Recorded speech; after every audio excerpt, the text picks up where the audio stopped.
कि एक करुण कथा सुनाता हूं आप लोगों को। एक बार इसी वृंदावन की एक कथा है। इसी वृंदावन के अंदर एक महात्मा जी घूमा करते थे, जिन्हें लोग कहते थे जज साहब आ रहे हैं, जज साहब आ रहे हैं, जज साहब आ रहे हैं। ये ज्यादा नहीं, 40-50 साल पहले की बात है, बस इसी कलयुग की बात है। लोगों ने पूछा कि इन्हें जज साहब क्यों कहते हैं?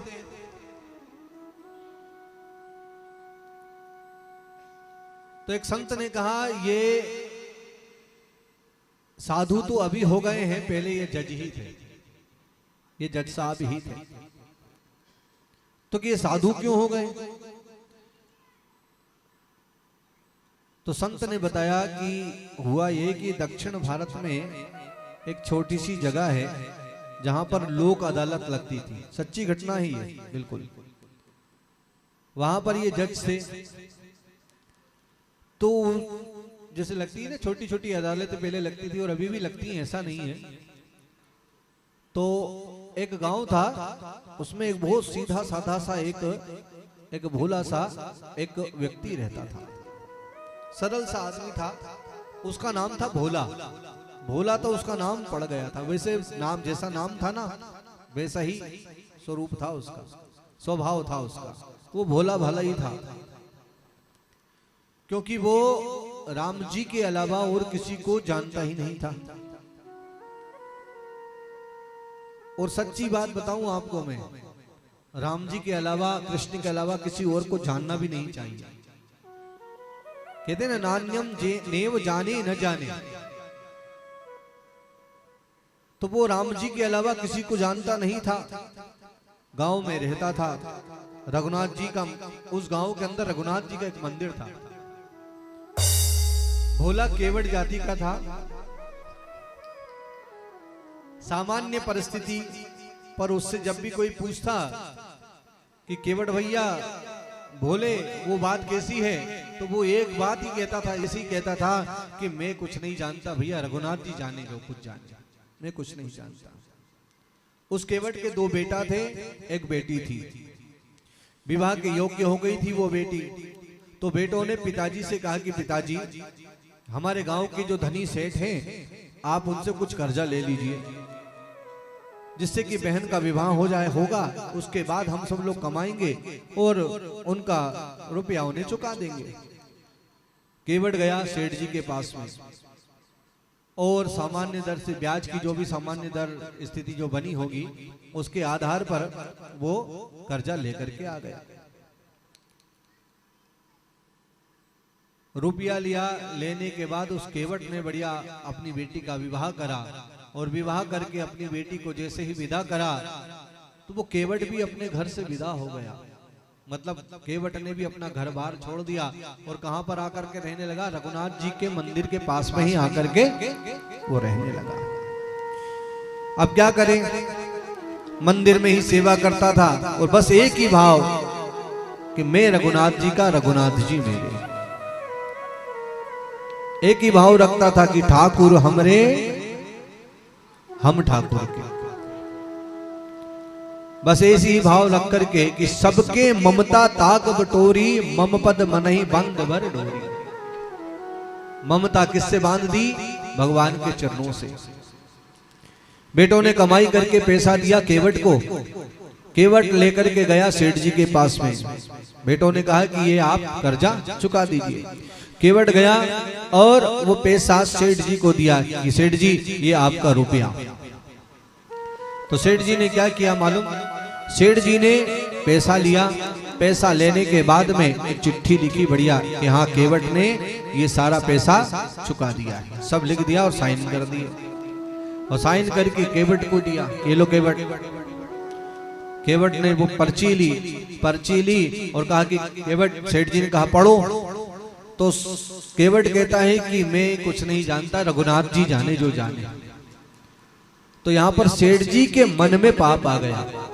क्या भाव आया? सेठ जी सोचने लगे कि इससे दोबारा पैसा लिया जा सकता है, ये ज्यादा पढ़ा लिखा है नहीं। तो सेठ जी ने कहा अच्छा एक काम करो, ये पर्ची मुझे दो, तुम अंदर जाओ, मेरे को बहुत तेज प्यास लगी है, सेठानी जी से एक गिलास पानी मांगना।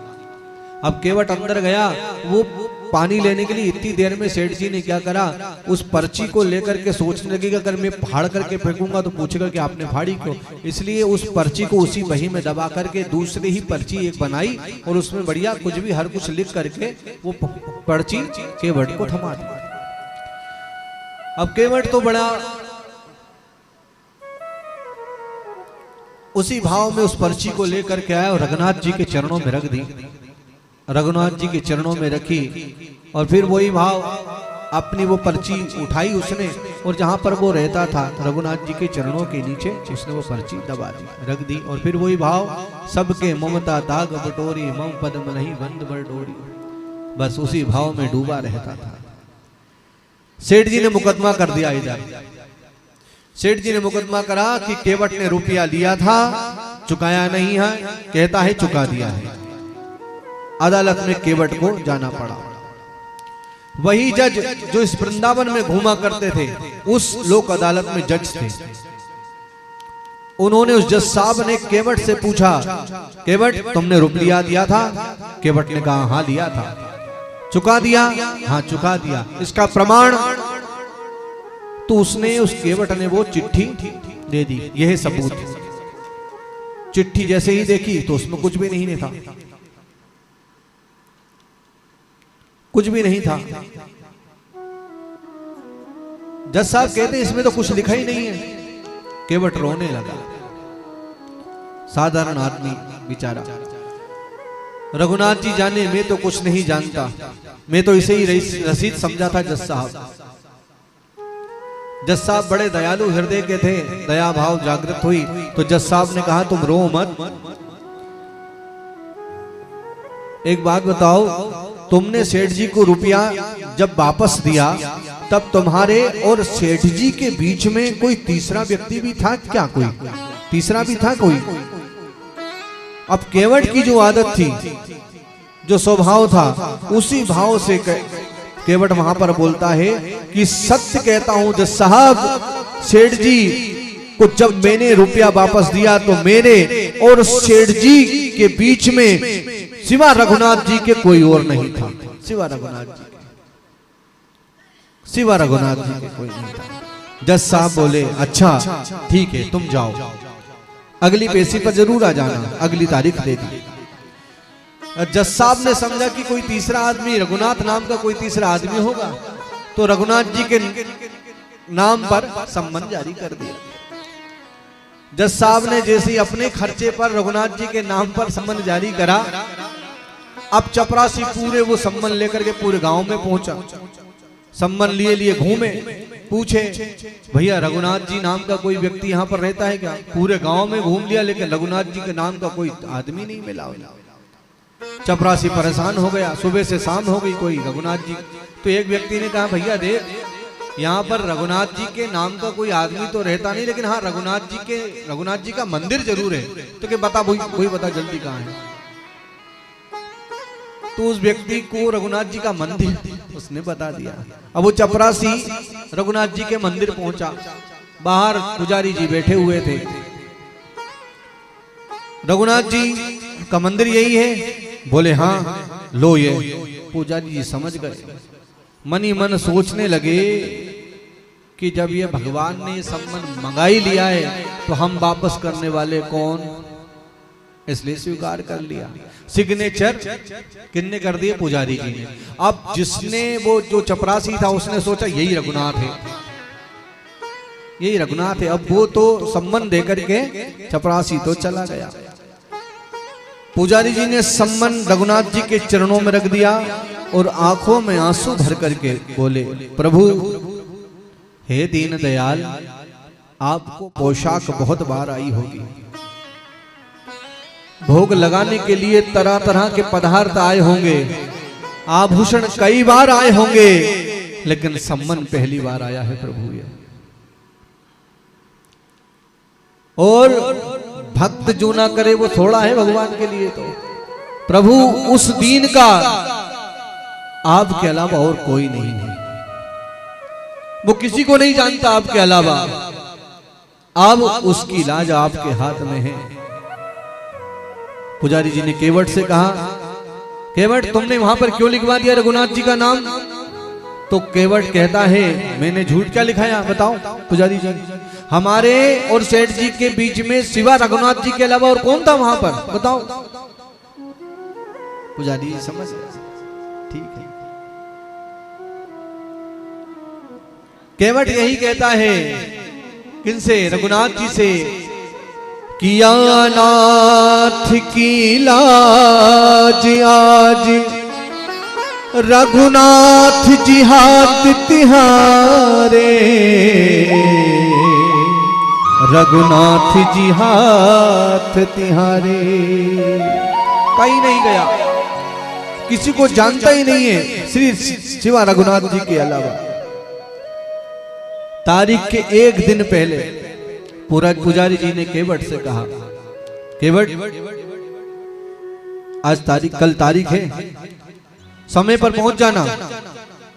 और रघुनाथ जी की तो रघुनाथ जी जाने, अब रघुनाथ जी जो चाहें वो करेंगे, अब उनकी तो वही जान सकते हैं। केवट रघुनाथ जी के चरणों में प्रणाम करके चला गया। दूसरे दिन सवेरे पुजारी जी बड़ी जल्दी जागे, भगवान की आरती पूजा की, और आरती पूजा करने के बाद नए वस्त्र भगवान रघुनाथ जी के सामने रख दिए, भोग लगाया। आज भगवान भाव क्या है मालूम? कि आज मेरे रघुनाथ जी बाहर जाएंगे, कपड़े अच्छे पहनने चाहिए। पुजारी जी ने अपना भाव रखा, प्रभु आपको जो पोशाक अच्छी लगे, इन पोशाकों में से जो अच्छी लगे वो पहन करके जाना, लेकिन जाना जरूर रघुनाथ जी, उसका कोई भी नहीं है आपके अलावा। उधर केवट पहुंचा, सेठ जी पहुंच गए। जज साहब ने कहा, केवट रघुनाथ जी कहाँ हैं? केवट बोला, हुजूर वो तो सब जगह रहते हैं। कहाँ नहीं है? वो तो सब जगह है। जज साहब फिर भी नहीं समझे, चपरासी को आदेश दिया, आवाज लगाओ। चपरासी ने आवाज लगाई, रघुनाथ हाजिर है, रघुनाथ हाजिर है, रघुनाथ हाजिर है, रघुनाथ हाजिर है, हाजिर है, हाजिर है। ऐसे 3 नारे जो लगाए हैं तो क्या देखा कि एक बूढ़ा आदमी हाथ में लकड़ी पकड़े हुए, कमर झुकी है, हाथ से इशारा कर रहा है।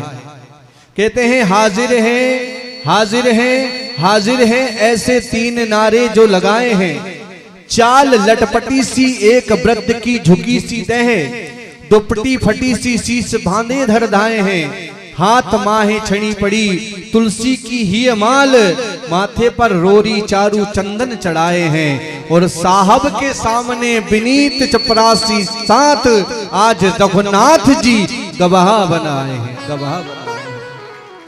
गवाह बन करके आ गए। भगवान गवाह बन करके आए। जज साहब ने देखा, सेठ जी चौंके, ये कौन आ गया? इसको तो मैंने पहली बार देख रहा हूं। जज साहब ने पूछा, रघुनाथ जी से कहा, केवट ने रुपया दिया था, उसका प्रमाण? रघुनाथ जी कहते हैं कि इसका प्रमाण यह है कि ये सेठ जी ने रसीद भी लिख ली थी। केवट ने रुपया दे दिया है, इन्होंने रसीद भी लिख ली थी। सेठ जी को यहीं रखा जाए। इनके मकान के सामने वाली बैठक की सामने वाली दीवार में 3 अलमारियां हैं। बीच वाली अलमारी में बही रखी हुई है, 32 नंबर की बही है, उसी में रसीद अभी तक सुरक्षित रखी है। अब एक बात बताओ, सर्वांतर्यामी भगवान से कोई सी बात छुपी है? छुपी रह सकती क्या? वो तो सर्वत्र है कि नहीं है? तो भगवान ने कहा यहीं रखा जाए। देखो कहते हैं सेठ जी को वहीं रखा गया, भेजा गया, वो रसीद मिल गई। अब रसीद मिली और पकड़ा, केवट बरी हो गया और सेठ जी को दंडित किया गया। केवट बाइज्जत बरी हुआ, और बाइज्जत बरी हुआ। रघुनाथ जी तो वहां से गायब, अपना काम करके चले गए। पहले ही काम हो गया था भगवान का। तो अब जब साहब ने सोचा, ये जो साहब घूमते थे ना, जब साहब ने सोचा कि इतने दिन हो गए फैसला सुनाते सुनाते, पर ऐसा गवाह आज तक कभी नहीं आया। तो केवट से जाकर के पूछने लगे, जज साहब केवट एक बात बताओ, ये रघुनाथ जी कहाँ रहते हैं? केवट बोला, हुजूर जहां हम रहते हैं। अच्छा तुम कहाँ रहते हो? तो कि जहां रघुनाथ जी रहते हैं। जज साहब बोले, हम समझे नहीं, तुम लोग क्या एक ही जगह पर रहते हो? एक ही गांव में रहते हो? तो केवट बोला, हुजूर हम आपको कैसे समझाएं, आप तो पढ़े लिखे हो, और पढ़े लिखों को समझाना बड़ा खतरनाक होता है। पढ़े लिखों को कोई नहीं समझा सकता। पढ़े लिखों को भक्ति की बात कैसे समझाएं बताओ? वो तो पहले से ही पढ़े पढ़ाए हैं ना। जज साहब बोले, तो ये कौन है केवट? बोले, हुजूर ये वो हैं जिनका मंदिर है। तो बोले, इन्होंने मंदिर बनवाया था? देखने में तो नहीं लग रहे थे कि इन्होंने मंदिर बनवाया था। इतने बड़े संपन्न लग भी नहीं रहे थे कि इनने मंदिर बनवाया हो। तो कि वहां के पुजारी हैं? तो कि पुजारी नहीं साहब, ये वो हैं जो मंदिर में बैठे हुए हैं। अब तो जज साहब ने चपरासी को बुलाया। चपरासी कांपने लगा, हुजूर ये वो आदमी नहीं था जिसको हमने सम्मान दिया था, ये वो आदमी नहीं था। जब गांव में पता लगाया तो जज साहब भाव विहल हो गए, भाव विहल हो गए, और कमरे में जाकर के वो जज साहब बैठ करके रोने लगे। इतना रोए, इतना रोए, रोने का लोगों ने कारण पूछा। जज साहब रोते हुए बोले कि शिव सारद नारद शेष गणेश हो के नहीं ध्यान में आते रहे, सोई आज विनीत अदालत में केवटा के गवाह कहाते रहे। तो लोग कहते हैं तो इसमें रोने की क्या बात है? तुम्हें तो खुश होना चाहिए कि दर्शन हो गया, तुम्हें तो दर्शन मिल गया। तो जज साहब बोले कि सुख धोके हूं दर्श दिए को भयो, दुख नाहिन जो तज जाते रहे। तो फिर रो क्यों रहे हो? जज साहब से पूछा। जज साहब ने बड़ी भाव भरी बात कही। जज साहब कहते हैं कि कुर्सी पे बना जज मैं बैठा रहा,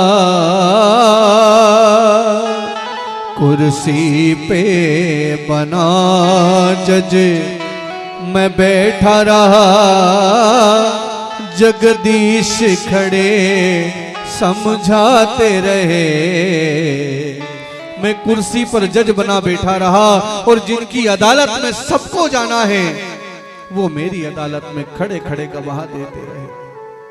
ऐसा वैराग्य उत्पन्न हुआ, ऐसा वैराग्य उत्पन्न हुआ जज साहब को कि अपने पद से इस्तीफा दे करके इस वृंदावन की गलियों में डोला करते थे। इस वृंदावन में आ गए, साधु जीवन बिताया है जज साहब ने। खड़े रहते थे, हमेशा खड़े रहते थे, कभी बैठते नहीं थे। सोचते थे कि भगवान जब खड़े रहे मेरे सामने तो मेरे को बैठने का कोई अधिकार नहीं है। अच्छा, मंदिर में जाते थे तो अंदर नहीं जाते थे, बाहर ही से ही खड़े होकर के दर्शन करते थे। लोग कहते थे अंदर जा करके दर्शन कर लो, तो जज साहब कहते मैं उन्हें मुंह दिखाने लायक नहीं हूं। ऐसा भाव था। क्या भाव था? सबके ममता ताग बटोरी, मम पद मन ही बंद वर डोरी। ये भाव की बातें हैं, ये भक्ति की बातें हैं। भाव का भूखा है वो, भाव ही एक सार है, और भाव से जो उसको भजे तो भव से बेड़ा पार है। भाव से जो भजे उसका। ये भाव की नगरिया है।